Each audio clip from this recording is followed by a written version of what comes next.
they're women and I've gotten them pregnant. That means we must have really upset the Bilderberg boys. Well, defamation is the first thing that they've always done on a target, and that was the standard techniques they used on all sides during the Cold War, and they still use it yet. That's the easiest way to discredit people, is to try and smear them or set them up. And so I'm not surprised at all, because we are in a time. It's all coming down now. This is a lot of planning for hundreds of years coming to a close now, as we transform from one era and age and way of living into a new pre-planned way of living, and the people are not going to like this new system. And the big boys have planned to handle the strife, the 30 years of riots they see coming, and they've been building up a massive police and military to deal with this for years under the guise of drugs and so on, the war on drugs. So we're coming to a stage where we're going into a controlled society. They want all of the same features you have in a war, an actual war, such as rationing for food, gasoline, and everything else.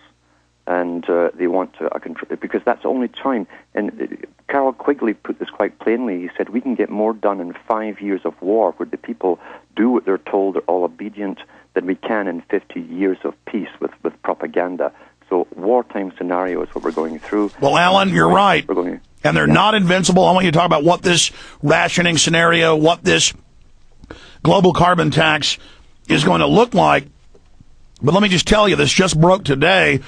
We have sources inside Bilderberg. This has been double, triple confirmed. They're very upset about it. They're not invincible. And that is that they are fighting about whether they want to attack Iran or not, believing it's waking the people up too fast. They believe they've started the rationing too quickly. They're arguing that they're enslaving us too fast, that it's going to form too much of a resistance. But they all agree they've got to get the implantable microchip in us, which they've now done a lot of the troops, to track every purchase, every sale we make, to fully track everywhere we go for their safety, because they're upset that they don't have the grid in place yet. They believe that the riots and things might get too bad as they're dehumanizing us and exterminating us and euthanizing us, and that they don't believe their surveillance grid is fully in place yet. Yeah, even though they've been tracking most people who are already cashless. They don't use money anymore. They don't use cash, they use credit cards and so on, and debit cards. And they've been tracking them since they first gave those cards to the people. So you're quite right. Everyone, you see, in a totally controlled society, every single person must be completely predictable. And that's where they haven't got it quite up to scratch yet without a chip. And so they're very, very edgy. And believe you me, they'll do anything. And they also always have plan A, B, C, and D on the go at the same time, because they can afford to hire as many think tanks as they wish to work on every aspect of society. So we're in for a rough time regardless of which way they go. And these boys will not give up because we ask them nicely. I can guarantee you that. Alan, the Texas governor's mansion got burned down. It is 25 to 30 yards space around a huge spike-topped wrought iron fence. There are state police and DPS intelligence all over the grounds, and they're now claiming that somebody burned it down and that, quote, terrorists are involved, and the, quote, feds are there investigating. Austin's a major capital of resistance to the tyranny. This stinks to high heaven. What do you say? Oh, there's no doubt. There's no doubt at all. But the first thing I'd do was check in to see if this particular person needed some insurance money before they start blaming everyone else for it, because that's generally what happens. But you're quite right. They must start this internal terrorist scenario to get us thinking there's terrorists all amongst us and to justify their actions. And you're quite right. Texas is a big player in this. They have to start bringing it down. And by the way, that came up from two separate sources, one that works for Bilderberg, another source, that they said we've got to start the white Al-Qaeda movement now. We've got to say that Al-Qaeda is, quote, red-haired, blue-eyed, blonde-haired, blue-eyed, that everybody's Al-Qaeda. We've got to start this now to get the chip and tell the people that there's now domestic terrorism. So I would look in the next year for more Oklahoma cities. This is a major indicator because they are the top of the pyramid at Bilderberg. This is them. Remember, we can predict wars, predict gas prices off what they say. that now they're getting ready to move into domestic terrorism to blame it on the mainline population. They built up the Homeland Security apparatus.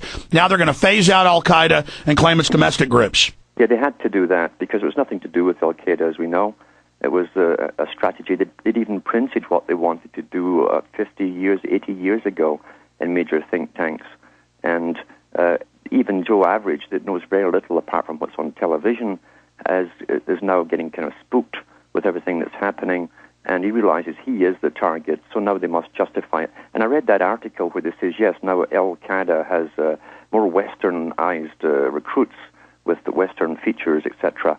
Because, you know, I get people visiting from the States quite often, and they get hassled at the border there, regardless of what they look like. They don't look like Arabs, that's for sure. And this is to do with the average person, getting them trained to be subservient and obedient, bend over when they're told to do it, and hop and jump and do what they're told. Alan, I was in D.C. for the last 5-6 days, from Tuesday to Sunday. We went a couple days into D.C. to get shots of the city for the film about Bilderberg, how it was in D.C., or on the edge of it. Yeah. It wasn't just us. The police and security guards were everywhere. Yeah. People just walking around with their families with ice cream cones. They would yell at them, boss them around, treat them like slaves. On Southwest Airlines last night, we're all just sitting there. People are just talking, and the woman starts screaming, everyone shut up, shut up, shut up. I want to tell you that the flight's delayed. And then an hour before the plane landed, she commanded the first boarding group, which was half the plane, the A group, to line up. And then when people didn't, she said, I told you to line up. I mean, this is just, they've given the orders to everybody just to get us ready. Yes, they have. And it's training, it's constant training. And see, most people are frequent travelers on aircraft. Therefore, they're the first ones to be trained in bending over, as I say, when they're told to, and jump and skip when they're told to. So everyone's being trained, and now they're going into city-to-city travel, where they're going to start setting up roadblocks, etc., for practicing, mind you, and for terrorist training, supposedly. I see a big exercise in Indianapolis coming up, 2,300 Marines. And they're going to do road checks and all the rest of it, fire off their weapons, according to the disclosure. Yeah, it said they're going to be stopping real cars, real people, and searching them. And asking them where you're going. And it's the same questions they're asking at the border. Where are you going? I'm going to the next state. Who are you going to see? Who are you visiting? How long will you stay? Are you sure that's where you're really going?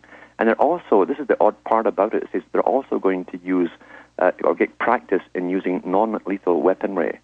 Well, how can you practice using non-lethal weaponry? Alan, please continue breaking this down. Break down this training. Yeah, the training is amazing. I mean, we've all been trained mainly through television. That helps, too. There's a whole series of television dramas on now on the border. The border, even Canada, put big money into making one series, and that's government money backing it. About all terrorism is everywhere. It's all amongst you. And so that first basically gets everyone into that mode of, my God, they're actually out there. Because we're trained mainly through fiction, and then you get the major media backing it up with its propaganda. And then they start to seek real troops on the streets. And so this all works together to condition us into a complete war mode. And in a war mode, once it starts, if we don't hang on to how it used to be, then we're completely lost. We're now flowing. That's it. We are going into bondage. Prepare yourselves. That goes for you police, too. This is going to destroy your family's future. Beware. We'll be right back with Alan Watt. When I learned that the accumulation of acidic waste was the likely cause of my painful joints, lack of energy, and weight gain, I knew I would have to change to a more alkaline diet, but it just seemed so difficult. Then a friend suggested I try a Jupiter water ionizer from SnyderHealth.com and detox my body even before I changed my diet by drinking alkaline ionized water. Drinking water? Now that's something I can handle. The guys at Snyder Health took the time to explain all of the different options and helped me choose the ionizer that was right for me. I use my new Jupiter ionizer for everything, for drinking, for cooking. And since I've been drinking the water, I have more energy, my joint pains are gone, and I already lost 7 pounds.